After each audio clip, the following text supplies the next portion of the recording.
ദേവാസ്തുവിളി അതിൻ്റെ ഓരോ അടികളിലും അതിൻ്റെ ചരിത്രം, അതിൻ്റെ സംസ്കാരം, അതിൻ്റെ സാഹിത്യം, എറ്റിമോളജിക്കൽ, ഹിസ്റ്റോറിക്കൽ മീനിങ്സ്, അങ്ങനെ ഒരു തലമുറയിലെ ജ്വലിക്കുന്ന വിശ്വാസ പ്രഘോഷണത്തിൻ്റെ സാംസ്കാരിക ചരിത്ര രൂപം എന്നതിനേക്കാൾ ഉപരി നോമ്പുകാലത്ത് മനുഷ്യൻ്റെ ഹൃദയത്തെ വിശുദ്ധീകരിക്കുന്ന, മനുഷ്യൻ്റെ അന്ത്യങ്ങളെക്കുറിച്ച്, ജീവിതത്തിൻ്റെ ക്ഷണികതയെക്കുറിച്ച് കൃപാസനം പൗരാണിക രംഗകലാപീഠം സ്ഥാപക director doctor father VP Joseph വലിയ വീട്ടിൽ നടത്തിയ അർത്ഥവത്തായ പ്രഭാഷണത്തിൻ്റെ ഭാഗങ്ങളാണ് നമ്മളിപ്പോൾ കേൾക്കാൻ പോകുന്നത്. ദേവാസ്തുവിളിയുടെ ഓരോ വാക്കുകളെയും വരികളെയും അതിൻ്റെ ആന്തരിക അർത്ഥങ്ങളെയും കുറിച്ചുള്ള ഈ പ്രഭാഷണം നിങ്ങളെ അറിവിൻ്റെ പുതിയ തലങ്ങളിലേക്കും സാംസ്കാരിക ബോധ്യങ്ങളിലേക്കും നയിക്കട്ടെ എന്ന് വിനയപൂർവ്വം പ്രാർത്ഥിക്കുന്നു. ദേവാസ്തുവിളിയാണ് നമ്മുടെ ആദ്യത്തെ പ്രൊക്ലമേഷൻ, അവൈദിക പ്രൊക്ലമേഷനാണ്. ഇന്നിപ്പോൾ അവൈദികരായുള്ള പ്രദേശങ്ങൾ മാറ്റപ്പെടുന്ന കാര്യങ്ങൾ പറഞ്ഞു. അതുപോലെ ഒത്തിരിയേറെ പ്രദേശ് കേരളത്തിൽ ഇന്ന് കരിസ്മാറ്റിക് നവീകരണത്തിൻ്റെ ഭാഗമായിട്ട് വചന പ്രഘോഷണ മേഖലയിൽ വന്നിട്ടുണ്ട്. അത് വലിയ സ്വീകാര്യത ജനങ്ങളെ കൊടുക്കുകയും ചെയ്തിട്ടുണ്ട്. പക്ഷേ ആദ്യത്തെ അവൈദിക ആത്മീയ വചന പ്രഘോഷണ സംഘമാണ് ദേവാസ്തുവിളി സംഘം. ലാറ്റിൻ സമൂഹത്തിന് കുറേ നിധികളുണ്ട്, സാംസ്കാരിക പൈതൃക നിധികൾ.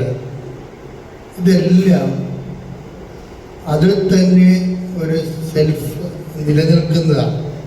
പക്ഷേ ശക്തമായ പൈതൃകങ്ങളാണ്. ഇപ്പോൾ ചവിട്ടുനാടകം അതൊന്നും അസ്തമിക്കത്തിലൊരു കാലത്ത്.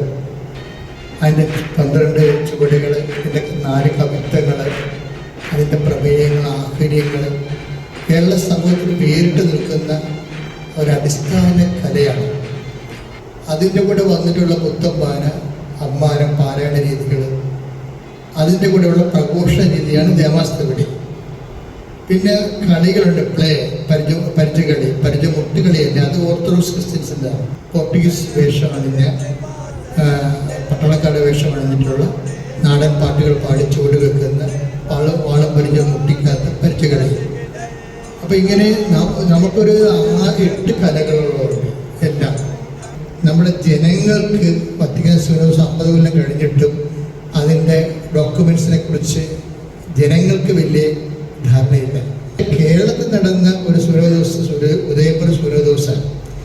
ഇതിലെടുത്ത തീരുമാനങ്ങളാണ് ഈ ദേവാസ്തുവിളിയുടെ സഭ വിശുദ്ധീകരണത്തിനായി നടപ്പിൽ വരുത്തിയത്. അതാണ് കേരള സഭയെ വിശുദ്ധീകരിച്ച അടിസ്ഥാനപരമായ ഒരു മിഷനാണിത്. ഔട്ട്റീച്ച് മിഷൻ എന്ന് പറയും. ആദ്യമായി ഞാൻ നിങ്ങൾ പറയുകയാണ്, അതായത് ഇത് ഒരു അപ്പോസ്തല ശുശ്രൂഷയാണ്. അപ്പോസ്തല ശുശ്രൂഷ ഇത് ഉപവസിച്ചും പ്രാർത്ഥിച്ചും കുമ്പസാരിച്ചും, ഞങ്ങളവിടെ കുമ്പസാരിപ്പിച്ചിട്ടാണ് ആൾക്കാരെ ഇതിനെ വിടുന്നത്. അതായത് ഇപ്പം തന്നെ എല്ലാവർക്കും കുരിശും മാലയും കൊടുക്കും. ആ കുരിശും മാലയും 87 മുതൽ തരണത് വരാപ്പുഴ രൂപ എന്നാണ് കൊണ്ടുവരണത്. നിങ്ങളുടെ എല്ലാവരുടെയും കഴുത്തിലൊരു കുരിശുമാല ഉണ്ടാവണം, നല്ലതാണ്. അത് ഇതിൻ്റെ ഒരു ഭാഗമായിട്ട് വരുന്നതാണ്. നമ്മൾ ഇതിൻ്റെ ദേവാസ്തുവിളിയുടെ പ്രഘോഷണത്തിൻ്റെ പ്രമേയങ്ങളാണ്. 37 പ്രമേയങ്ങളുണ്ട്. ചില സ്ക്രിപ്റ്റിൽ 42 പ്രമേയങ്ങളുണ്ട്. ഇപ്പം 37 പ്രമേയങ്ങൾ. ഇപ്പം ദൈവകൂദാശിയാകുന്ന ശുദ്ധമായ കുർബാനയ്ക്ക്, ഉത്ഭവദോഷം എന്നീ ജനിക്കപ്പെട്ട കന്യാമറിയത്തിൻ്റെ ദിവ്യമായ ജനനത്തിനും, ഇത് 2 കാത്തലിക് എഡിഷൻസാണ്. നമ്മുടെ സഭയിലെ നമ്മുടെ സോഴ്സ് വത്തിക്കാൻ സൂര്യദോസ് തന്നെ പറയുന്നത് ഉച്ചയും ഉറവയുമാണ്. നമ്മുടെ സോഴ്സ് ദിവ്യകുർബാനയാണ്. അവിടെ നിന്നാണ് നമ്മൾ പവറെടുക്കേണ്ടത്, അതിൽ നിന്നാണ് നമ്മൾ പകർന്ന് കൊടുക്കുന്നത്. അപ്പം ദേവാസ്തുവിളിക്കാർ ആദ്യമേ പറയണത് ദിവ്യകുർബാനയാണ്.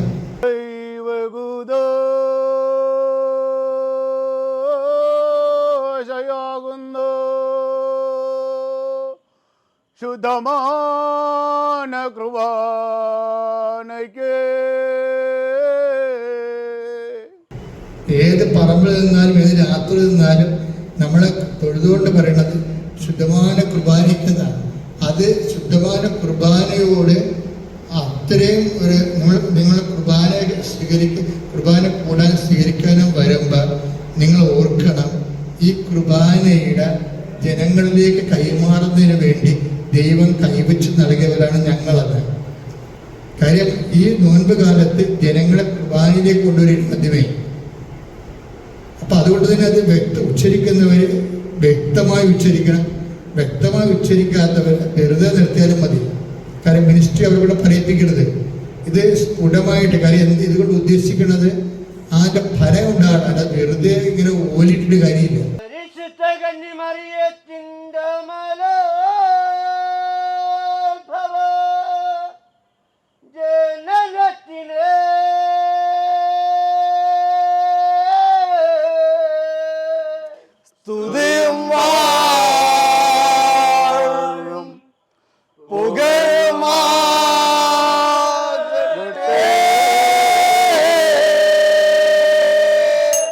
ബൈബിൾ പാരമ്പര്യത്തിൽ ദേവാസ്തപള്ളിക്ക് 2300 കൊല്ലത്തെ പാരമ്പര്യമുള്ളത്.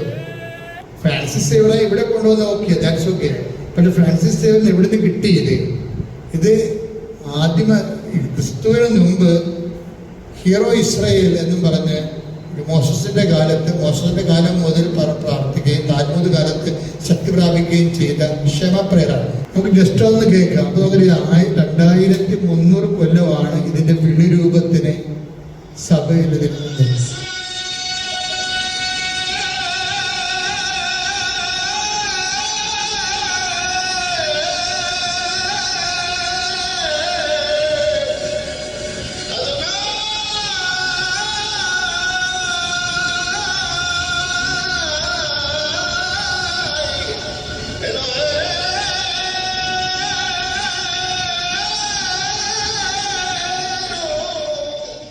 വിശുദ്ധ ഫ്രാൻസിസ് സേവറിനെ യഹൂദ താൽമൂദ് പാരമ്പര്യത്തിൽ നിന്നാണ് ഈ ദമാസ്കസ് വെളിരൂപം കിട്ടിയിരിക്കുന്നത്.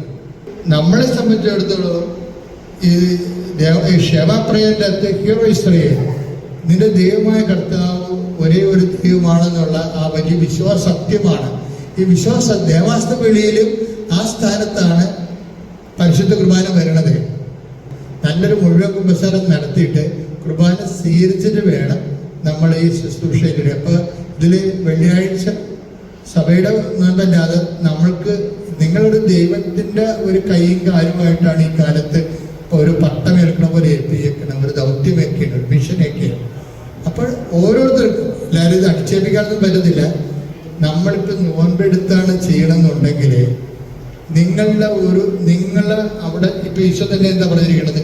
ഞാൻ നിങ്ങളോട് പറഞ്ഞിട്ടുള്ള വചന നിമിത്തം നിങ്ങൾ ശുദ്ധിയുള്ളവരായിരിക്കുന്നു. ദേവസ്വക്കാർ പറയണത് എന്താ? വചനപ്രഘോഷമാണ്. അതാണ് ഞാൻ പറഞ്ഞത്. പ്രൊക്ലമേഷൻ മിനിസ്ട്രിയുടെ ജോലി തന്നെയാണിത്. അവർ കറക്റ്റായിട്ട് പരിശുദ്ധാത്മാവർക്ക് തോന്നിച്ചതാണ്. എന്ത് സംഭവിച്ചു കഴിഞ്ഞാൽ ഇപ്പൊ തന്നെ അതായത് ഉദാഹരണം, ഇന്നീ രൂപത്തോടു കൂടി ഇരിക്കുന്ന നമ്മൾ മലയാളത്തിലുണ്ടല്ലോ അല്ലേ? ഇന്നീ രൂപത്തോടു കൂടി ഇരിക്കുന്ന നമ്മൾ അടുത്ത നാളിൽ ഒരു കവറിനകത്താകിലും ആയുസിന്റെ ഒടുക്കം എത്രയും നിമിഷം വരെ നിശ്ചയം. അപ്പോഴേ ഈ ജീവിതത്തിന്റെ ഇത് ഫ്രാൻസിസ് സേവറിന്റെ ഗുരുവായ ഇഗ്നേഷ്യസ് ലയോളയ്ക്ക് ദൈവം കൊടുത്തൊരു വെളിപാടാണ്. ലോകം മുഴുവനും നേടിയാലും ഇപ്പൊ നമ്മൾ മത്തായിയുടെ സുവിശേഷമാണത്, വചനമാണത്. വചനപ്രഘോഷകരാണ് ദേവാസ് പഠിക്കാതെ ആ പറയണത് വചനമാണ്, അല്ല വെറുതെ എന്തെങ്കിലും കവിതയല്ല. വചനം പ്രഘോഷിക്കുകയാണ്. അതിന്റെ സോഴ്സ് എന്താ? അതായത് റിനസൻസിന് ശേഷം, അതായത് റിഫോർമേഷന് ശേഷം കത്തോലിക്ക ചൈതന്യം വീണ്ടെടുക്കാൻ വേണ്ടി ദൈവം പ്രത്യേകം അഭിഷേകം ചെയ്ത ആളാണ് ഇഗ്നേഷ്യസ് ലയോള. ഇഗ്നേഷ്യസ് ലയോളയെ യൂറോപ്പിനെ ലോകത്തെ വിശുദ്ധീകരിക്കാൻ വേണ്ടി ദൈവം കൊടുത്ത ഒറ്റ വാക്കാണ്. എന്താണ് അത്? മത്തായിയുടെ സുവിശേഷമാണ് 16-ാം അധ്യായം 26-ാമത്തെ വാക്യമാണ്. എന്താണ്? നിങ്ങൾ ലോകം മുഴുവനും നേടിയാലും നിങ്ങളുടെ ആത്മാവും നഷ്ടപ്പെട്ടാൽ എന്ത് പ്രയോജനം? ഇപ്പൊ നാടകത്തിൽ ഡയലോഗ് കാണാൻ പഠിച്ച ആർക്കും പറയാം. പക്ഷെ അതല്ല പ്രശ്നം. ദേവാസ്തപുരി അങ്ങനെ ഡയലോഗ് കാണാൻ പഠിച്ച് പറഞ്ഞ സംഭവമല്ല. ഈ വ്യക്തിക്ക് ക്രെഡിബിലിറ്റി ഉണ്ടാകണം. ഇപ്പൊ യാക്കോബിന്റെ 2:19 എന്താ പറയണത്? പിശാച് ദൈവത്തിൽ വിശ്വസിക്കുന്നു. അപ്പൊ നമ്മൾ ദൈവത്തിൽ വിശ്വസിക്കുന്നതിൽ വലിയ കഥയില്ല. പക്ഷെ ദൈവം നമ്മളിൽ വിശ്വസിക്കണം. അതാണ് ഈ യോഹന്നാൻ 2:24 പറയണത്. അവനാവട്ടെ അവർ വിശ്വസിച്ചില്ല, അപ്പൊ ദേവാസ്വദിക്കാരുടെ ധ്യാനം കൂടിയാണ് ഞാൻ ഉദ്ദേശിക്കുന്നത്. അല്ല ഒരു അറിവ് തന്നിട്ട് പോകുകയില്ല. നിങ്ങളിത് ഫലപ്രദമായിട്ട് ആത്മാക്കളുടെ വീണ്ടെടുപ്പിന് വേണ്ടി ദൈവം നിങ്ങളെ നിയോഗിച്ചിരിക്കണം എന്നുള്ള ബോധ്യം നിങ്ങളുണ്ടാകണം. എന്ത് പറയുന്നു എന്നുള്ളതല്ല പ്രശ്നം, ആര് പറയുന്നു എന്നതാണ് പ്രശ്നം. ദൈവം വിശ്വസിച്ച് കഴിഞ്ഞാൽ നിങ്ങൾ ഇവിടുത്തെ ആ പറമ്പി ചവിട്ടിയാൽ മതി. അതൊന്നും പറയണ്ട. ആ കുരിശും പിടിച്ച് നിങ്ങൾ ആ പറമ്പിലൊന്ന് ചവിട്ടിയാൽ മതി. അപ്പൊ എന്താക്കി ദൈവം കങ്കരം ചെയ്യുന്നത് എന്താണ്? ദൈവത്തിന്റെ ആളാണ് ചെല്ലണത്. അതായത് നമ്മൾക്ക് പിന്നെ ഇത് ഏറ്റവും ഫലപ്രദമാണത്. നമ്മുടെ വൈഫിന് അസുഖമാണെന്ന് വിചാരിച്ചു, അല്ലെങ്കിൽ പേരക്കാവിന് അസുഖമാണ്, അല്ലെങ്കിൽ നിങ്ങൾക്ക് അസുഖമാണ്. ഏറ്റവും ടോപ്പായിട്ട് വർക്ക് ചെയ്യണ അസുഖത്തിന്റെ ടൈമാണ്. ഞാനിപ്പോൾ ശുശ്രൂഷ 10-40 കൊല്ലം പരിചയമുള്ളതുകൊണ്ടാണ്. ഇന്ത്യയിലും ലോകത്ത് എല്ലായിടത്തും ശുശ്രൂഷ നടത്തുന്നുണ്ട്. 24 മണിക്കൂർ ശുശ്രൂഷ തന്നെയാണ്. പക്ഷെ ശുശ്രൂഷ എപ്പോഴും വിജയിക്കുന്നത് നമ്മൾക്ക് എന്തെങ്കിലും പേയ്മെന്റ് ഉണ്ടാകണം. നല്ല ആരോഗ്യത്തിലൊക്കെ ഇരുന്നൊന്നും ചെയ്യാനൊന്നും പറ്റത്തില്ല. നിങ്ങൾക്ക് എന്തെങ്കിലും വിഷമത വീട്ടിലുണ്ട്. ഇപ്പോൾ വീട്ടിൽ കലഹം, ചിലപ്പോൾ വൈഫ് പറയും ഇതൊക്കെ ഭ്രാന്താണ്, ദേവാസ്വരക്കാർ ഇപ്പോൾ പലരും ഇറങ്ങാം, ഇത് കൊണ്ടതിൽ എന്താ പ്രയോജനം? ആരെങ്കിലും നമുക്കൊന്ന് ഉടക്കാൻ നിൽക്കണം. പക്ഷെ നിങ്ങൾ തിരിച്ചു കൊടുക്കരുത്. കാര്യം എന്താ? അവർക്ക് ആ കൃപ കിട്ടി കാണത്തില്ല, നിങ്ങൾക്കാണ് ആ കൃപ കിട്ടിയിരിക്കുന്നത്.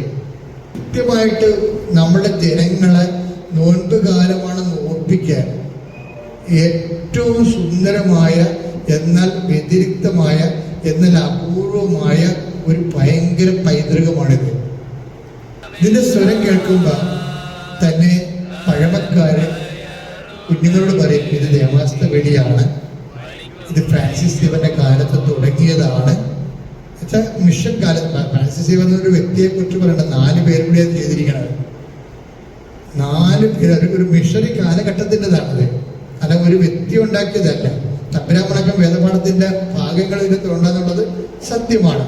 പക്ഷേ ഹെൻഡ്രിക്കസും അതുപോലെയുള്ള 4 പേരിൽ കൂടിയാണ് ഇത് രൂപപ്പെടുത്തി ഇന്നത്തെ. അത് ഇതൊക്കെ എന്തൊരു കൃപയാണ് അവരുടെ. അവരെ ദൈവം വന്ന് ഉപയോഗിച്ചിട്ട് ഇന്ന് നമ്മൾ എറണാകുളത്ത് സിറ്റിയിൽ കൂടിയിരിക്കുകയാണ്. എന്താണ് 400 കൊല്ലം മുമ്പ് അവർ തുടങ്ങി വെച്ച സംഭവത്തിന് ഇന്നും അതിന് തന്നെ ഒരു ഇന്ധനമുണ്ട്, ദൈവികമായ പദ്ധതിയുണ്ട്.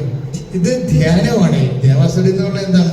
ഒരു വെളിയല്ല, ഒരു ധ്യാനമാണ്. ശരിക്കും ഇഗ്നേഷ്യൻ മെത്തേഡ് അനുസരിച്ചിട്ടുള്ള ധ്യാനമാണിത്. ഇഗ്നേഷ്യൻ്റെ അത് നമുക്കിപ്പോൾ കർമ്മലീതക്കാർക്ക് അവരുടെ ധ്യാന രീതികളുണ്ട്, കരിസ്മാറ്റിക്കാർക്ക് അവരുടെ രീതികളുണ്ട്. ഇപ്പൊ കരിസ്മാറ്റിക്കാരൊക്കെ തുടങ്ങുന്നത് പ്രാരംഭത്തിൽ തുടങ്ങുന്ന ദൈവസ്നേഹം, പിന്നെ യേശു രക്ഷകൻ, അതിനുശേഷം പാപം, പശ്ചാത്താപവും, പരിശുദ്ധാത്മാവും. ടീമുണ്ട് അതിന്. പ്രാരംഭ ധ്യാനത്തിന്റെ തീം അതാണ്. അതുപോലെ ഇഗ്നേഷ്യൻ ധ്യാനത്തിന് ടീമുണ്ട്.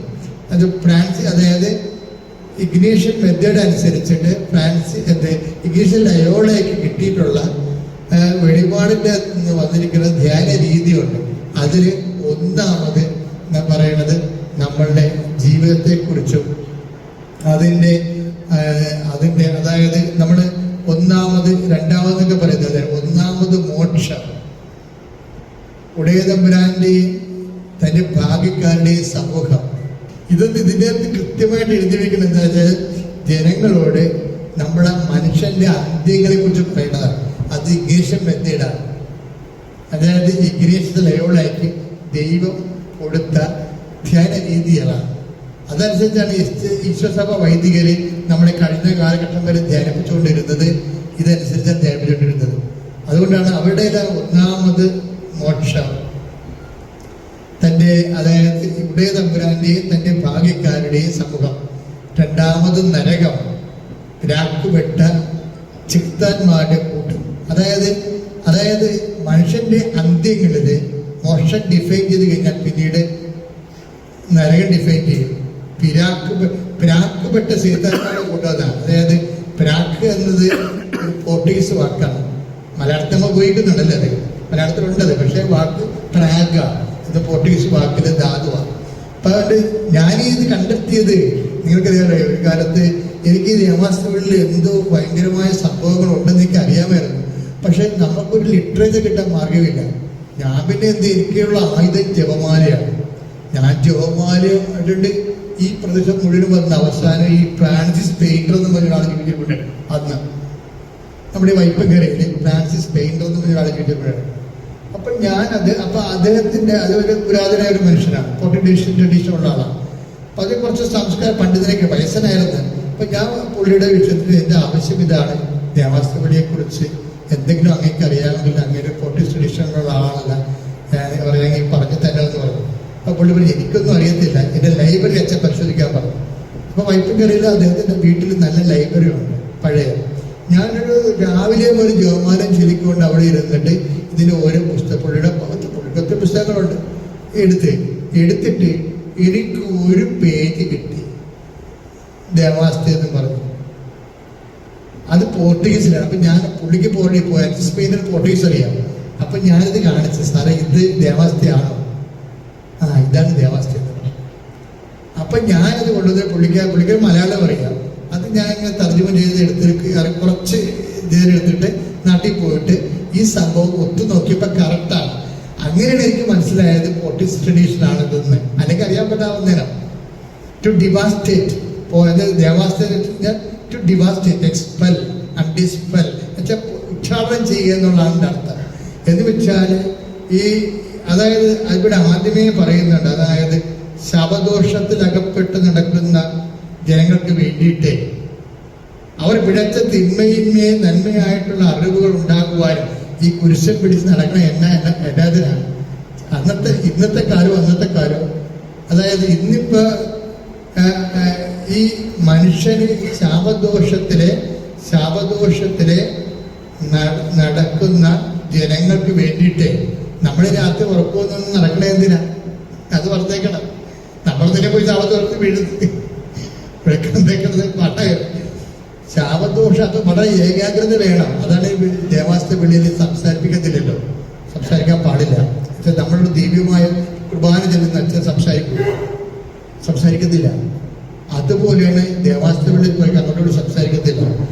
പക്ഷെ അതാ കാണുമെങ്കിലും പറയണത്. പക്ഷെ അത് അല്ല പ്രശ്നം ഇതൊരു ദൈവികമായ നടപടിക്രമമാണ്. നിശബ്ദത വെച്ച് കഴിഞ്ഞാൽ ഒരാൾ അടുത്ത സ്ഥലത്തേക്ക് പോകുമ്പോൾ ആശാൻ മാത്രമേ സംസാരിക്കത്തുള്ളൂ. ആശാൻ ആ ദേവാസ്തയുടെ വിഷയങ്ങളെ പറയത്തുള്ളൂ, വേറെ ഒന്നും പറയത്തില്ല. ഇതാണ് അവന്റെ വീട്, അവരിവിടെ അല്ലേ, അവൻ ഗൾഫിലാണ്, ദുബായിലാണെന്ന് പറഞ്ഞു പോകരുത്. എന്താ പ്രശ്നം? വേറെ ഒന്നും സംസാരിക്കാൻ പാടില്ല. നമുക്ക് സംസാരിക്കാൻ പറ്റുന്നത് ഈ വിളിയെ കുറിച്ച് മാത്രമായിരിക്കണം. കാര്യം നമ്മൾ കൈകാര്യം ചെയ്യുന്ന വസ്തു മനുഷ്യന്റെ ആത്മാവാണ്. കാര്യം ഈ ശാപദോഷത്തിൽ ഇരിക്കുന്ന ആള് ചിലപ്പോൾ അറിയത്തുമില്ല, ചിലപ്പോൾ ആ സമയത്ത് അവൻ ചിലപ്പോൾ 10 കൊല്ലം കഴിഞ്ഞാൽ മാനസാന്തരപ്പെടത്തുള്ളൂ. പക്ഷെ നമ്മളത് ഇൻവെസ്റ്റ് ചെയ്യേണ്ട ദൈവത്തിന്റെ പേരിൽ, കർത്താവിന്റെ പേരിൽ നമ്മൾ അവന്റെ വിശുദ്ധ ജീവിതത്തിന് വേണ്ടി നമ്മൾ ജാഗ്രത പാലിക്കുക. നമ്മൾ നോമ്പ് കാലത്ത് ചെയ്യുന്ന 2 കാര്യങ്ങളുണ്ട്. ഒന്ന് ഉപവാസം, അത് ശരീരത്തിന് ആശയടക്കം പാലിക്കാനുള്ള ഉപവാസം. പിന്നെ എന്താണ്? വിശ്രമം, ഉറക്കത്തിന് നമ്മൾ ഉറക്കം എന്ന് പറഞ്ഞാൽ ഉപവാസം പോലെ തന്നെ വേറെ ഒരു സംഭവമാണ് ഉറക്കം. അപ്പൊ നിങ്ങൾ ഉറക്കം ഇതിനകത്ത് ഒരു ബലിദാനമായിട്ട് കുടിക്കുകയാണ് നമ്മള്. കാര്യം എന്താ കാര്യം, പണ്ട് ജനങ്ങൾ ഉറങ്ങിക്കഴിഞ്ഞ് ഇപ്പൊ നിങ്ങളൊക്കെ പോകുന്നത് പലപ്പോഴും ചിലക്ക് 8 മണിക്കൊക്കെ പോകും. പക്ഷെ ചിലര് 10 മണി കഴിഞ്ഞാൽ പോകത്തുള്ളൂ. കാര്യം പണ്ട് അതായത് ദോഷമെന്ന് ഉറക്കത്തിൽ നിന്ന് ഉണർന്നെഴുന്നേറ്റ് നമ്മൾ ജനം ഉറക്കത്തിലാണ്. പക്ഷെ ഇതിന് വേറെ അർത്ഥമുണ്ട്. ഉറക്കത്തിൽ ജനം ഉറങ്ങുന്ന സമയത്താണ് ഇത് ചെയ്യണത്. അപ്പോഴാണ് നമ്മൾ സ്വരം കേട്ടിട്ട് കിടാവിളക്ക് തെളിച്ചിട്ട് ജനങ്ങളെ മുട്ടുകുത്തി കുഞ്ഞുങ്ങളെ പിടിച്ചെഴുന്നേൽപ്പിച്ചിട്ട് ഒരു സ്വർഗ്ഗസ്ഥനായ പിതാവ് ഒരു നന്മ ചെല്ലും, നമ്മുടെ കൂടെ ചെല്ലും. നമ്മളെച്ചാല് ഓരോ രഹസ്യങ്ങൾ ചൊല്ലിക്കഴിയുമ്പോൾ ഫ്രാൻസിസ് സേവന്റെയും ധ്യാനത്തിന്റെ രീതിയാണ്. ഒരു സ്വർഗ്ഗസ്ഥനായ പിതാവ് ഒരു നന്മ ചെല്ലും. ഇംഗ്ലീഷ് രീതിയാണത്. അതായത് അവര് ധ്യാനിപ്പിക്കുന്ന രീതിയാണ്. പക്ഷെ അത് നമ്മൾ കരിസ്മാറ്റിക്കാരാണെങ്കിൽ സ്തുതിക്കും. ആ സമയത്ത് എന്തെങ്കിലും ഒരു കാര്യം കഴിയുമ്പോൾ, ഒരു ടോക്ക് കഴിയുമ്പോൾ അവർ സ്തുതിക്കും. പക്ഷെ ഇംഗ്ലീഷ് രീതി അനുസരിച്ചുകൊണ്ട് ഒരു സ്വർഗ്ഗസ്ഥനായ പിതാവ് ഒരു നന്മ ചെല്ലും. ഞാൻ അതാണ് ഫോളോ ചെയ്യണത്. ഞാനിതാണ് ഞാനിപ്പോൾ പഠിച്ചപ്പോൾ എഴുതിക്കൊണ്ടിരിക്കണമെന്നുണ്ടെങ്കിൽ എഴുത്ത് ബ്ലോക്കായി കഴിഞ്ഞാൽ ഞാൻ അപ്പം തന്നെ ഒരു സ്വർഗ്ഗസ്ഥനായ പിതാവ് ഒരു നന്മ ചെല്ലും. എന്താ കാര്യം? ആ ബ്ലോക്ക് മാറാൻ വേണ്ടിയാണ്. പക്ഷേ നമുക്ക് സ്വർഗ്ഗസ്ഥനായ പിതാവ് നന്മ ഗുണം എന്ന് പറയുന്നത്, സ്വർഗ്ഗസ്ഥനായ പിതാവിന് 6 വചനങ്ങളുണ്ട്. ദൈവവചനമാണ്. നന്മ പ്രിയത്തിൽ കറക്റ്റ് 6 വചനങ്ങളുണ്ട്. ദൈവവചനമാണ്. ദൈവവചനം തന്നെ പ്രാർത്ഥിക്കുകയാണെങ്കിൽ നമ്മുടെ മനുഷ്യന്റെ പ്രാർത്ഥനയേക്കാൾ പവർഫുൾ ആയിരിക്കും അത്. അതിന് സ്വസ്ഥമായ പിതാവ് നന്മ പ്രിയത്തിലുള്ള ഗുണമാണ്. അപ്പൊ അത് പ്രാർത്ഥിക്കുമ്പോൾ ഗുണഗുണഗുണമെന്ന് പറഞ്ഞ് പ്രാർത്ഥിക്കരുത്. നമ്മൾ പ്രാർത്ഥിക്കുമ്പോൾ സ്വസ്ഥനായ ഞങ്ങളുടെ പിതാവെ എന്ന് വിളിച്ചാൽ ദൈവത്തിന് കൂടി ഫീൽ ചെയ്യണം അത്. അപ്പൊ അത് ഒരു അനുഷ്ഠാനം പോലെ ആചാരം പോലെ ഒപ്പിച്ചുണ്ടാക്കിയിട്ട് ആർക്കണ്ട് വേണ്ടി ഒക്കാനിക്കണ പോലെ ചെയ്യരുത്. ഇത് വളരെ കൃത്യമായിട്ട് ആ സ്വർഗസ്ഥനായ ചെല്ലുമ്പോൾ വളരെ സ്വർഗസ്ഥനായ പിതാവെന്ന് ശരിക്കും പിന്നെ ചങ്കെ കൊണ്ടുവന്ന് ചെല്ലിയാൽ തീരാവുന്ന പ്രശ്നം നമ്മുടെ നാടിനുള്ളൂ. കാര്യം അച്ഛൻ പറഞ്ഞ പോലെ എന്ത് ചെല്ലുന്നതിനെ വളരെ പ്രധാനപ്പെട്ടതാണ് ആര് ചെല്ലുന്നു എന്നുള്ളത്. അതുപോലെ തന്നെ പറഞ്ഞു പറയാം, ഈ കുടുംബങ്ങളെ എല്ലാം അമ്മയുടെ മധ്യസ്ഥനെ എത്തിക്കുക. പാപത്തിന്റെ തലക്ക് ചവിട്ടാൻ വേണ്ടി തകർത്ത് ദൈവം സൃഷ്ടിച്ച ദൈവ സംവിധാനത്തിന്റെ പേരാണ് പരിശുദ്ധ മറിയം. അമ്മയെ കൂട്ടിച്ചേർത്തുകൊണ്ടാണ് നമ്മൾ മധ്യസ്ഥം വഹിച്ചുകൊണ്ടാണ് നമ്മൾ ജനങ്ങളെ ഈ ദോഷം ഉൾപ്പെടെ എല്ലാ ശാപദോഷം അകപ്പെട്ട് നടക്കുന്ന ജനങ്ങൾക്ക് വേണ്ടിയിട്ട് എന്ന് പറയുമ്പോൾ ഇത് ഉണ്ടാക്കുന്ന ഉൾപ്പെടുന്ന കാലം എന്ന് പറഞ്ഞാൽ ഇന്നത്തെ കാലത്തേക്കാൾ മോശക്കാലമാണ്. കാരണം ഉദയംപുരം സൂര്യദിവസത്തില് കനൂനകളിൽ എന്തുമാത്രം വിലക്കാറുണ്ടാകുന്നു. അതായത് പണ്ട് കല്യാണം കഴിച്ച് കഴിയുമ്പോൾ ഒരു മകളെ കല്യാണം കഴിപ്പിച്ചു കഴിഞ്ഞാൽ അവൾ പ്രഗ്നന്റ് ആയി കഴിയുമ്പോൾ മറ്റു ഭർത്താവിന്റെ മറ്റു ശാരീരികമായ കാര്യം നടക്കാൻ വേണ്ടി വേറൊരു വെപ്പാട്ടി കൂടെ വിടുന്ന രീതി ഉണ്ടായിരുന്നു. ആ ഉദയംപുരം സൂര്യദിവസത്തിലാണ് കനൂനാണ് ബ്ലോക്ക് ചെയ്തിരിക്കുന്നത്. അതാണ് ശാപം എന്ന് പറയുന്നത്. പാപശാപം എന്ന് പറയുന്നത് സമൂഹത്തിന്റെ അവസ്ഥ അതായിരുന്നു. നമ്മളുടെ ഒരു 55 കൊല്ലം വരെ ഈ സംഭവം ഉണ്ടായിരുന്നു. ചില വീടുകളിലൊക്കെ മകളെ കെട്ടിച്ച് വിടും. അവൾക്ക് അവൾ പ്രഗ്നന്റായി കഴിഞ്ഞാൽ ഡിസ്റ്റർബൻസ് ഉണ്ടാകാതിരിക്കാൻ വേണ്ടി ഒരു ഉപനാരി. എബ്രാഹത്തിന്റെ കാലത്ത് സാറായിക്ക് ഹാഗർ ഉണ്ടായിരുന്ന പോലെ ആ ട്രഡീഷൻ വെച്ചുകൊണ്ട് ഇങ്ങനെ ചെയ്യുമായിരുന്നു ഇവിടെ. അപ്പൊ ഇത് ഫ്രാൻസിസ് സേവറൊക്കെ ഇവിടെ വരുമ്പോ ഇതുപോലെ ഒത്തിരി വെപ്പാട്ടുകള് മകളുടെ കൂടെ പ്രസവിക്കണ കണ്ടു. അപ്പൊ അതങ്ങനെ ഇത് അത്രയും ശാപങ്ങൾ വരികയും അതേസമയം തന്നെ ഇവരെ എല്ലാ അമ്പലത്തിലും പോകും, എല്ലായിടത്തും അമ്പല കമ്മിറ്റിയിലും അംഗങ്ങളാകും. പക്ഷെ ഇവര് കുരിശു കുത്തിക്കൊണ്ട് നടക്കും. കുടുംബം വെച്ചിട്ട് ഒരു കുരിശു കുത്തും. പക്ഷെ ഇവരെല്ലായിടത്തും പോകും. ആരെ കണ്ടാലും ആരാധിക്കും. എവിടെ നിന്നാണ് നന്മയെന്ന് അറിയാൻ പാടില്ല. കൺഫ്യൂഷനാണ്. ഇതെല്ലാത്തിനും ഉദയംപുരം സൂര്യദിവസം ബാൻ ചെയ്തു. ഉദയംപുരം സൂര്യദിവസത്തിന്റെ കരോനകൾ അനുസരിച്ചിട്ടാണ് പിന്നീട് ഈ ബാൻ ഉള്ളത് മറ്റു ജനങ്ങളെ അറിയിക്കുകയും സഭയെ കൂടി അതിനകത്ത് എൻ്റെ പീപ്പിളിനെ അതിൽ ബന്ധപ്പെടുത്തിക്കൊണ്ട് വിശുദ്ധീകരണം ശക്തീകരിക്കാൻ വേണ്ടി അതൊരു നടപടിയാണ്. അത് നൈസ് കോഡാണ്. രാഷ്ട്രീയ പാർട്ടിക്കാർക്ക് ലക്ഷക്കാലത്തല്ലേ നൈസ് കോഡൊക്കെ വന്നത്. ഇതൊക്കെ നമ്മൾ തുടങ്ങി വെച്ച പരിപാടിയാണ്. യമസ്റ്റബിളി എന്നുള്ളത് ഒരു മിഷൻ നൈസ് കോഡാണ്. മിഷൻ നൈസ് കോഡ് എന്ന് പറയുമ്പോൾ അതിനുവേണ്ടി ഉടുത്തൊരുങ്ങി ഉപവസിച്ച് പ്രാർത്ഥിച്ച് സാത്താനെ തകർക്കാൻ വേണ്ടി തന്നെ ഇറങ്ങിയ സൈന്യ സമൂഹമാണിത്. ആ ഒരു ബോധം നമുക്കുണ്ടെന്നുണ്ടെങ്കിലുണ്ടല്ല പിന്നെ തിന്മ തന്നെ. നിങ്ങൾക്കറിയാമല്ലോ, ഒരാള് ഇപ്പൊ എബ്രഹാത്തിനോട് വന്നു ചോദിക്കുന്നത്, എബ്രഹാത്തിനോട് ദൈവത്തിന്റെ ഒരു മൈൻഡ് സെറ്റ് എന്താ? നീ 10 പേരെ ഈ നഗരത്തിൽ നിന്ന് എടുക്ക്, ഞാൻ ഈ നഗരം നശിപ്പിക്കത്തില്ലെന്ന് പറയും. ദേവാസ്തവക്കാർ 5 പേരുണ്ടായാൽ മതി. ആ പറമ്പിൽ പോയാൽ നിങ്ങളെ വിശുദ്ധീകരിച്ചാൽ ആ സംഭവം ചെയ്യണമെന്നുണ്ടെങ്കിൽ അവര് കേട്ടോ കേൾക്കാനല്ല പ്രശ്നം. നിങ്ങളെ പ്രതി ദൈവം അവരോട് കരുണ കാണിക്കും. അവർ വിശുദ്ധിയിലേക്കും വിശ്വാസത്തിലേക്കും കടന്നു വരും. നമ്മൾ ഒരു ആചാരം ഇപ്പൊ ചവിട്ടുനാടൻ കളിക്കുമ്പോൾ ഞങ്ങളെ എന്നെ സംബന്ധിച്ചിടത്തോളം ഉള്ളത് ഒരു കലയെ നിലനിർത്തുക, സംസ്കാര പ്രേതങ്ങളെ സംരക്ഷിക്കുക, പുതുതലമുറ കൈമാറുകയാണ്. പക്ഷെ ദേവാസ്തപടി നമ്മൾ നടത്തുമ്പോൾ ഉദ്ദേശം അതല്ല. എന്താണ് ദേവാസ്തപടിയുടെ ഉദ്ദേശം എന്ന് പറയുന്നത്? ജനങ്ങൾ ഇത് കാരണം നമ്മളെ വിശുദ്ധീകരിക്കണം, ജനങ്ങളെ വിശുദ്ധീകരിക്കണം. അങ്ങനെ സുവിശേഷ വേല ശക്തമായിട്ട് നാട്ടിൽ നടപ്പാക്കണം. അതിന് ഫ്രാൻസിസ് സേവറിന്റെ പിന്മുറക്കായാണ് നമ്മൾ ഈ കുരിശം പിടിച്ചിറങ്ങിയിരിക്കുന്നത്. ഫ്രാൻസിസ് സേവറിന്റെ കയ്യിൽ ഒരു കുരിശുണ്ടായിരുന്നു, ഒരു മണിയുണ്ടായിരുന്നു. ദേവാസ്തപടിക്കാരുടെ കയ്യിൽ ഒരു കുരിശുണ്ടായിരുന്നു, മണിയുണ്ടായിരുന്നു. നിങ്ങളൊന്ന് ഓർക്കണം, ഫ്രാൻസിസ് സേവറിന്റെ കയ്യിൽ കുരിശുണ്ടായിരുന്നു, മണിയുണ്ടായിരുന്നു. പക്ഷേ ഈ മണി അടിക്കുമ്പോൾ അദ്ദേഹത്തിന്റെ കയ്യിൽ കുറച്ച് ബാർലി വെള്ളം ഉണ്ടായിരുന്നു. ബാർലി വെള്ളം അതൊക്കെ സ്വന്തമായിട്ട് മണ്ണെണ്ണ വിളക്കൊക്കെ ഉണ്ടായിരുന്നു. ആ മണ്ണെണ്ണ വിളക്കിൽ ബാർലി വെള്ളം, ബാർലി നമുക്ക് കഞ്ഞി തിളപ്പിക്കുന്ന പോലെ തന്നത്തായിരുന്നു തിളപ്പിക്കും.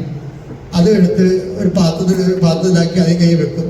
പിന്നെ ആ ചിളവിലിടും. പിന്നെ മണി കിളിക്കും. മണി കിളിക്കുമ്പോൾ പിള്ളേരൊക്കെ ഓടിക്കൂടും. അപ്പോൾ ഓടിക്കൂടുമ്പോൾ ആ പിള്ളേരൊക്കെ പ്രാർത്ഥിക്കും. അങ്ങനെ പ്രാർത്ഥിക്കുന്ന കുഞ്ഞുങ്ങൾ സുഖപ്പെടും. അപ്പൊ നാട്ടുകാരൊക്കെ അദ്ദേഹത്തിനെ പിടിച്ചു വെക്കും. അപ്പൊ അത് നാട്ടുകാരോട് അദ്ദേഹം ക്രിസ്തുവിനെ കുറിച്ച് പറയും.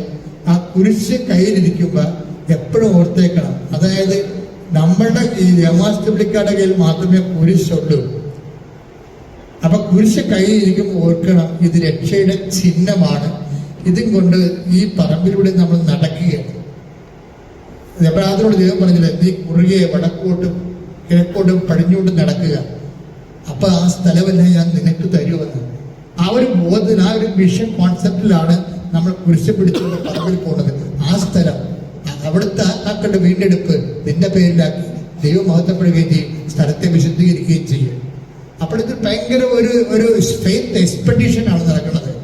പക്ഷെ അതിന്റെ സ്പിരിറ്റ് ഉണ്ട്, അതിൻ്റെ അത് യാതൊരു കോംപ്രമൈസും ഇല്ലാതെ ഇത് ഈ കാലഘട്ടത്തിൽ ദൈവം എന്നെ ഇതിന് അഭിഷേകം ചെയ്തിരിക്കുന്നതാണ്. ഞാനിത് ഇനി എന്റെ കൺമുമ്പിൽ ഒരു കുഞ്ഞു പോലും മാനസാന്തപ്പെട്ടില്ലെങ്കിൽ ഐ ഡോണ്ട് മൈൻഡ്, ഞാൻ ആ വിഷയം തിരക്കത്തില്ല. കാര്യം എന്താ, എന്റെ കർത്താവിന്റെ നാമത്തിൽ ഞാൻ ചെയ്തിരിക്കുന്നത്. എന്റെ കർത്താവ് ആത്മാക്കളുടെ വീണ്ടെടുപ്പിന് വേണ്ടി ഭൂമിയിൽ വിശുദ്ധമായ രക്തം ചിന്തിയിട്ടുള്ള നോമ്പ് കാലമാണിത്. അവന്റെ രക്തത്തോട് ഞാൻ കാണിക്കുന്ന ഐക്യദാർഢ്യമാണ് എന്റെ ദേവാസ്ത വിളി എന്നറിയണം. ഇത്ര ഐക്യദാർഢ്യ ശുശ്രൂഷയാണ്. ഐക്യദാർഢ്യം എന്തിനോടുള്ള ഐക്യദാർഢ്യമാണ്? യേശു ക്രിസ്തുവിന്റെ വിശുദ്ധമായ രക്തം മണ്ണിൽ വീണിട്ടുണ്ട്. അത് സാത്താനെതിരെയുള്ള പോരാട്ടത്തിന്റെ ഇടയിൽ അവൻ രക്തം ചിന്തിയിട്ടുണ്ട്. ആ രക്തത്തോട് എനിക്ക് ഐക്യദാർഢ്യമുണ്ട്. അതിന്റെ പേരിലാണ് അവന്റെ നാമം ആ കുരിശിൽ പേരിക്കൊണ്ട് ഞാൻ ആത്മാക്കളുടെ നടുവിലൂടെ നടക്കുന്നത്. ഇത് ഈ ഒരൊറ്റ ശുശ്രൂഷ നിങ്ങൾ പുണ്യപ്പെട്ടു പോകും. എന്താ കാര്യം വെച്ച് കഴിഞ്ഞാൽ, ഇത് ചെയ്യേണ്ട നമുക്ക് അതായത് ഒത്തിരി കാര്യങ്ങൾ ചെയ്യുന്നതിനേക്കാൾ കൃത്യമായ കാര്യങ്ങൾ ഇത്തിരി ചെയ്താൽ മതി. എന്താ, അപ്പൊ തന്നെ അതിന് ബലമായി. ഇത് രാത്രി നമ്മൾ ഉറക്കം വിട്ടാണ് ജോലി ചെയ്യണത്. അപ്പൊ തന്നെ ദൈവപ്രസാദമായി. ഇത് നമ്മൾ ചെയ്യുന്നത് അതായത് ഇരണ്ടയ്ക്ക് വെടിവെക്കണ പോലെ പെരക്കി വെടിവെക്കുകയല്ല, കറക്റ്റ് ഷാർപ്പ് ഷൂട്ടാണ്. ഒരു ജന്മത്തിൽ നമുക്ക് ഇനി നമ്മൾ ദൈവതമ്പുരാന്റെ മുമ്പ് നിൽക്കുന്ന സമയത്ത് കർത്താവ് നമ്മളെ, നിങ്ങൾ എത്ര പുണ്യപ്രവൃത്തി ചെയ്തിട്ടുണ്ടെങ്കിലും കർത്താവ് നിങ്ങൾ അടിസ്ഥാനമായിട്ട് ആദരിക്കണം. നിങ്ങൾ ദേവാസ്വദിക്കാനാണോ കാര്യം? എന്താ കാര്യത്തിൽ അത്രയും ഉണ്ട് ഇതിൻ്റെ അകത്ത്. നിങ്ങൾ ഒത്തിരി പുണ്യപ്രവൃത്തി ചെയ്തിട്ടുണ്ടാകും. പക്ഷെ നിങ്ങൾ ദൈവദൃശ്യത്തിൽ നിൽക്കുന്നൊരു കാലം വരുമ്പോൾ നിങ്ങൾ അന്വേഷിക്കുമ്പോൾ നിങ്ങളെ ദൈവം ഇൻട്രൊഡ്യൂസ് ചെയ്യണത്. കർത്താവ് പറഞ്ഞില്ലേ, എന്റെ പിതാവിനെ മനുഷ്യരുടെ മുമ്പിൽ എന്നെ ഏറ്റുപറഞ്ഞാൽ എന്റെ സ്വർഗ്ഗസ്ഥനായ പിതാവിന്റെ മുമ്പിൽ ഞാനും നിങ്ങളെ ഏറ്റുപറയുന്നു. 10:32 അതാണ് ചെയ്യണത്. മനുഷ്യരുടെ മുമ്പിൽ നിങ്ങൾ എന്നെ ഏറ്റുപറഞ്ഞാൽ സ്വർഗ്ഗസ്ഥനായ എന്റെ പിതാവിന്റെ മുമ്പിൽ ഞാനും നിങ്ങളെ ഏറ്റുപറയും. ദേവാസ്തവിളി പോലെ ഏറ്റുപറയാൻ പറ്റിയ ജോലി വേറെ എന്താ ഉള്ളത്? ദൈവജനത്തിന്റെ വചന പ്രഘോഷമല്ലേ? എന്താ 5:40 എന്താ പറഞ്ഞ, അതായത് എന്നെയും നിങ്ങളെയും കൊണ്ട് ഒരു കണക്ക് കേൾപ്പിക്കേണ്ടതിന് സർവ്വതും വശമാകുന്ന ഉടയ തമ്പുരാന്റെ തിരുമുമ്പാകെ വിളിക്കപ്പെടുമ്പോൾ ന്യായം എത്ര കൂരപ്പെട്ടത്. ആ നിത്യതയെക്കുറിച്ചും നിത്യവിധിയെക്കുറിച്ചും അന്ത്യവിധിയെക്കുറിച്ചും പറയുകയാണ്. അന്ത്യവിധിയെക്കുറിച്ച് ഈശോ എന്താ പറഞ്ഞത്? അതായത് അന്ത്യവിധിയെക്കുറിച്ച് ഈശോ പറഞ്ഞത്, നിങ്ങൾ ഭൂമിയിലെ എന്റെ പിതാവിന്റെ എന്നെ ഏറ്റു പറഞ്ഞു കഴിഞ്ഞാൽ എന്റെ പിതാവിന്റെ തിരുസന്നിധിയിൽ ഞാനും നിങ്ങളെ ഏറ്റു പറയുമെന്നാണ്. അപ്പൊ നമ്മളെ തന്നെ ഒരു നിങ്ങൾ പ്രഘോഷകരും പ്രേക്ഷിതരുമായി മാറുകയാണ് ദേവാസ്തവിളിക്കാര്. അങ്ങനെ പ്രേക്ഷിതരും ആകുമ്പോൾ എന്താ വിളിക്കുന്നത്? അതായത് 5:46 അതായത് നിങ്ങൾക്ക് ഒടുവിലത്തെ ചില്ലിക്കാശ് കർത്താവ് പറഞ്ഞ കാര്യമല്ലേ ദേവസ്വടിക്കാര് പറയണത്. കർത്താവ് എന്താ പറഞ്ഞത്? 2ാമത് നരകം പിതാക്കപ്പെട്ട ചെലുത്താന്മാരുടെ കൂട്ടം എന്നെയും നിങ്ങളെയും കൊണ്ട് ഒരു കണക്ക് കേൾപ്പിക്കേണ്ടതിനാണ്. അത് കണക്ക് കേൾപ്പിക്കണമെന്ന് പറഞ്ഞാൽ ഒടുവിലത്തെ ചെല്ലിക്കാശ് വരെ കൊടുത്തു പോയിട്ടാതെ നീ അവിടെ നിന്ന് രക്ഷപ്പെടുകയില്ലെന്ന് ഞാൻ നിങ്ങളോട് പറയുന്നത് പറഞ്ഞ മത്തായി സുവിശേഷം 5:26. അപ്പൊ ഈ നോൻപ് കാലത്ത് ഇവരോട് പറയുകയാണ്, അഭ്യാസം കാണിക്കരുത്, എപ്പോഴും കണക്ക് വെക്കേണ്ടി വരുമെന്ന്. അഭ്യാസം കാണിക്കരുത്, എപ്പോഴും കണക്ക് വെക്കേണ്ടി വരുമെന്ന് പറയും. അത് അവിടെ നമ്മള് ഒരു ധ്യാനം തന്നെ 5 ദിവസം കൊണ്ട് നടക്കുന്ന ധ്യാനമാണ് ദേവാസൂരിക്കാര് ഒരു 10-20 മിനിറ്റ് കൊണ്ട് തീർക്കണത്. പക്ഷെ പറയുമ്പോൾ സ്ഫുടമായിരിക്കണം, വിളിക്കുമ്പോൾ വ്യക്തമായിരിക്കണം, കൃത്യമായിരിക്കണം. അപ്പൊ അതുകൊണ്ട് കാര്യം അത്രയും കണ്ടന്റ് വൈസ് റിച്ചാണിത്. കണ്ടന്റ് വൈസ് റിച്ചാണ്. അത് ഭയങ്കര ഗോസ്പലിക്കാണ് നടക്കുന്നത്. അത് സുവിശേഷം കൈമാറ്റം എന്ന് പറയുന്നത് കൃത്യമായിട്ട് ഷാർപ്പ് ഷൂട്ട് ചെയ്യുന്ന കൈമാറ്റമാണ് നടക്കുന്നത്. അപ്പൊ അതുകൊണ്ട് തന്നെ നിങ്ങളിത് ഭക്തിയോടെ വിശുദ്ധിയോടെ ഇത് നിങ്ങളിപ്പോ ഇന്ന് ദേവാസ്തവിളി ഉണ്ടെങ്കിൽ ആദ്യം നിന്നെ നാക്കുകൊണ്ടല്ലേ വിളിക്കണത്. അവർ നാക്കൊന്ന് വൃത്തിയാക്കി വെക്കണം. ദ്വയാർത്ഥങ്ങൾ പറയരുത്. ചില ആൾക്കാർക്ക് എന്ത് പറഞ്ഞാലും ഉള്ളത്തരം പറയുമല്ലോ. അവര് വീട്ടിലായാലും എന്തെങ്കിലും തോന്നുന്ന ദിവസം പറയും. ചീത്ത വർത്തമാനം പറയരുത്. ചില ആൾക്കാർക്ക് സ്ഥിരം തെറി പറഞ്ഞ സ്വഭാവം ഉണ്ടാവും. ഈ തെറി പറഞ്ഞ ഞാനൊരു കാര്യം ചോദിക്കട്ടെ, ഇപ്പൊ പണ്ടൊക്കെ ഇപ്പൊ എല്ലാം ടൈൽസ് ഇട്ടിട്ടുണ്ട്, ഇപ്പൊ ടൈൽസ് ഇട്ട്. പണ്ട് ഈ കോഴിയൊക്കെ വളർന്ന കാലത്ത് എൻ്റെ അമ്മമ്മ ചെയ്യുന്ന ഒരു പരിപാടിയാണ്. എന്താ കാര്യം, ഈ ചട്ടകം കൊണ്ട് കൊഴുത്തിട്ടൊക്കെ ഒരുക്കൊണ്ട് വഴക്കിടും. ഇവർ ശ്രദ്ധിച്ചിരിക്കുക, ആ ചട്ടകം കൊണ്ട് പപ്പടപ്പൊരിയുള്ള അവസരത്തായിരിക്കും. അത്രയുള്ള കാര്യം. അത് ദേവാസ്തയുടെ നാക്ക് കൊണ്ട് ചീത്ത പറയരുത്. ചീത്ത നിങ്ങൾ പറയുന്നത് ഞാൻ സപ്പോസ് ഒന്നും ചെയ്തില്ല. ഇൻ കേസ് രൂക്ഷമായോ ദേഷ്യമായിട്ടോ സംസാരിക്കണ പോലെ ഒഴിവാക്കണം. കാര്യം നമ്മളെ തന്നെ നമ്മൾ ദൈവത്തിന് സമർപ്പിക്കണം. അതായത് കർത്താവിൻ്റെ ഈ നാക്ക് ഈ രാത്രി കർത്താവിന് വേണ്ടി ഉപയോഗിക്കാനുള്ളതാണ്. ഈ നാക്ക് ഈ രാത്രി കർത്താവിന് വേണ്ടി ഉപയോഗിക്കാനുള്ളതാണ്.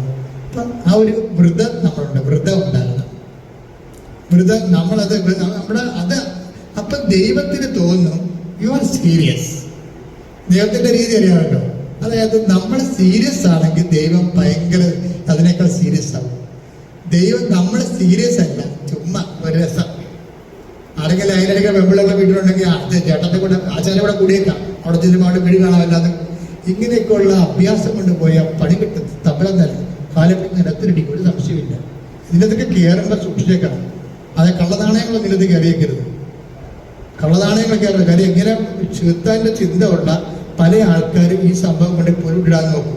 നിങ്ങൾ ശ്രദ്ധിക്കണം, ഇതൊരു ദൈവികമായ വിശുദ്ധമായ ശുശ്രൂഷയാണ്. നിങ്ങൾക്ക് സംശയമുള്ള ആൾക്കാർ ആശാന്മാരെ കൂടെ കൊണ്ടുപോകും. വിളിച്ചില്ലെങ്കിലും കുഴപ്പമില്ല, പക്ഷെ വിളിക്കുമ്പോൾ അത് ഒന്നൊന്നര വിളിയായിരിക്കണം.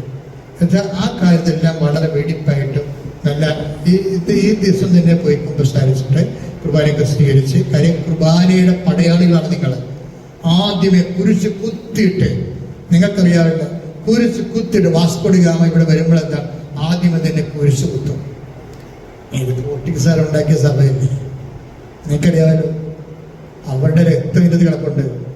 അവരുടെ ജീവിതത്തിൽ കുറച്ച് പെശകളുണ്ടായി. അവരിവിടെ വന്ന് രാജ്യം വിട്ട് ജീവിക്കുമ്പോൾ ഉണ്ടാകുന്ന പെശകളേ ഉള്ളൂ.